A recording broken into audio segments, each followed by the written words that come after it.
안녕하십니까. 진세골 사랑의 집 이사장 주수일입니다. 이제 2009년이 가고 2010년의 새해가 펼쳐지고 있습니다. 새해 들어 우리를 구원하신 우리 주 예수 그리스도의 은혜와 축복이 청취자 여러분들의 가정과 직장과 하는 일에 더욱 충만하기를 기도합니다.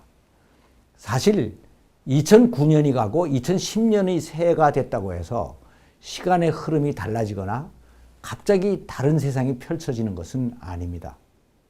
시간은 언제나 오늘이나 어제나 작년이나 금년이나 태초로부터 지금까지 똑같이 흐르고 있습니다. 그런데 인간들이 이것을 나누어서 24시간을 하루라고 하고 7일을 일주일이라고 하고 365일을 한 해로 구분을 하여 살아가고 있습니다. 그래서 하루를 보내면서 일일 반성을 하고 일주일을 보내면서 주간 계획을 세우고 1년을 보내면서 연간 계획을 세우는 것입니다. 이러한 것들은 우리들이 긴 인생을 살아가면서 처음에 세운 목표를 변치 않고 끝까지 이루며 살아가는 데 큰 도움이 됩니다. 그래서 이 중간 점검은 아주 중요한 것인데 이것은 인간들만이 가지고 있는 특별한 지혜입니다. 동물에게는 이러한 지혜가 없습니다.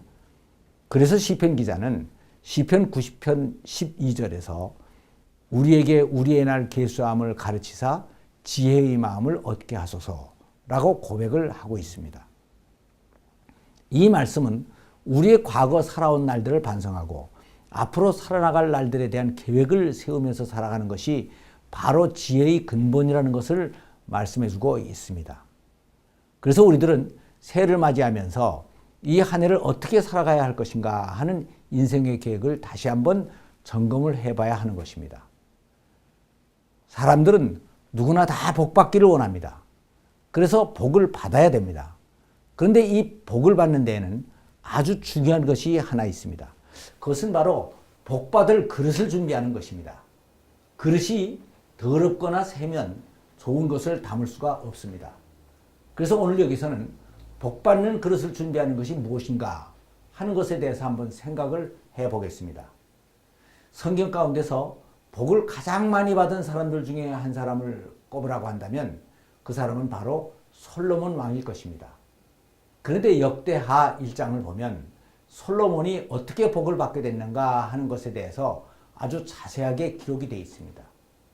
솔로몬은 어린 나이에 갑자기 왕이 됐습니다. 그래서 일천번제를 드렸습니다. 그랬더니 하나님께서 나타나셔서 솔로몬에게 물었습니다. 내가 내게 무엇을 해주기를 원하느냐?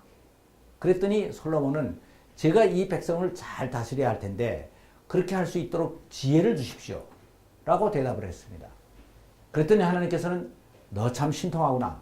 내가 내 부귀 영화나 원수의 생명을 구하지 않고 내가 내게 맡긴 내 백성을 잘 다스리겠다고 지혜를 구하니 내가 구하는 지혜는 물론 주겠거니와 네가 미처 구하지 못한 부귀 영화까지도 내게 덧입혀 주겠다라고 말씀을 하신 것입니다. 그래서 솔로몬은 수천 년의 역사 가운데 부귀 영화를 가장 많이 누린 왕으로 기록이 됐던 것입니다. 우리들은 여기에서 우리들이 복을 받는 비결이 무엇인가 하는 것을 찾을 수가 있습니다. 그것은 마태복음 6장 33절에 있는 말씀과 같이 우리들의 욕심인 부귀 영화를 잠깐 보류하고 하나님께서 기뻐하시는 그 나라와 그의 의를 먼저 구하는 것입니다. 그러면 모든 세상적인 성공도 더해지게 되는 것입니다. 이것이 바로 복을 받을 그릇을 준비하는 것인데 그것은 바로 우리의 인생의 목표와 비전과 꿈을 바로 세우는 것입니다. 비전이라는 것은 그것이 무엇보다도 우선해서 내 존재의 목적이 되고 이것을 하다가 죽어도 여한이 없고 이것을 이루는 것이 나의 행복이 되는 것을 말하는 것입니다. 그래서 부족한 저도 여기에 대한 약간의 간증을 가지고 있습니다. 저는 사람들로부터 가끔 복을 참 골고루 많이 받았다는 말을 듣습니다. 아닌 게 아니라 저는 부부관계와 건강과 사업과 자녀와 교회 사역에 이르기까지 골고루 부족함이 없이 복을 많이 받았다는 생각이 듭니다. 그런데 하나님께서는 이런 은혜를 주실 때 주먹국으로 그냥 주시지를 않고 항상 구체적인 과정을 통해서 그 그릇을 준비시키는 것을 경험했습니다. 그것은 바로 그 나라와 그의 의를 구하는 비전과 꿈을 먼저 가지게 한 것입니다. 저는 고등학교 입학을 하면서 처음 교회를 나가게 됐습니다. 그리고 고등학교 3년 동안을 열심히 교회를 다녔고 졸업을 한 후에는 다행히 제가 원하던 대학에 입학을 했고 처음 여름 방학을 맞이하게 됐습니다.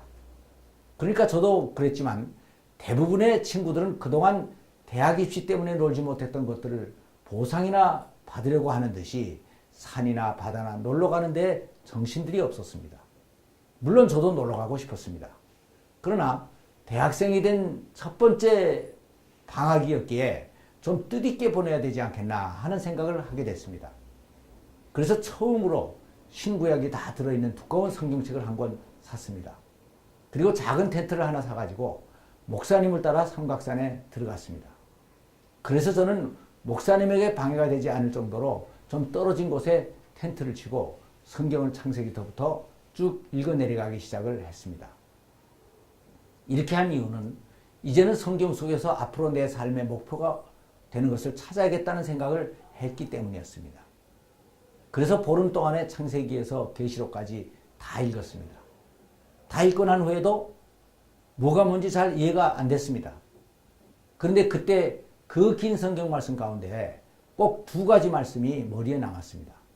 그것은 전도서 12장 13절의 일의 결국을 다 들었으니 하나님을 경외하고 그 명령을 지킬지어다.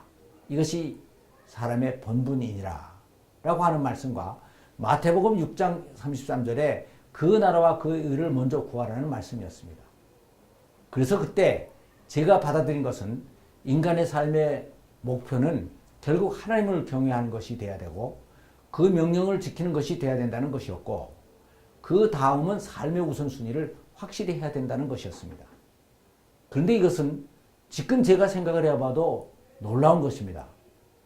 성경에 대해서 그때 당시에는 아무것도 모르던 제가 대학교 1학년밖에 안 된 제가 어떻게 그렇게 긴 성경을 한 번 읽고 그 가운데서 그런 핵심적인 말씀을 찾아낼 수 있었는가 하는 것입니다. 그래서 저는 이것은 분명히 제가 찾아낸 것이 아니고 하나님께서 제게 주신 특별 계시였다는 생각이 든 것입니다. 그리고 그동안 수십 년을 더 살아오면서 많은 인생의 시련과 역경을 겪었는데 그때마다 이 말씀이 항상 내 발에 등불이 되어 어떨 때는 회개를 하게 하고 어떨 때는 새 힘을 주기도 했습니다. 그래서 저는 하나님께서 어떤 복을 주시라고 하면 반드시 그 그릇을 먼저 준비시킨다는 것을 깨닫게 됐던 것입니다. 복을 받으려면 먼저 복받을 그릇을 준비해야 합니다. 준비가 안 된 상태에서 복을 받으면 그것은 오히려 축복이 아니라 재앙이 될 수가 있는 것입니다.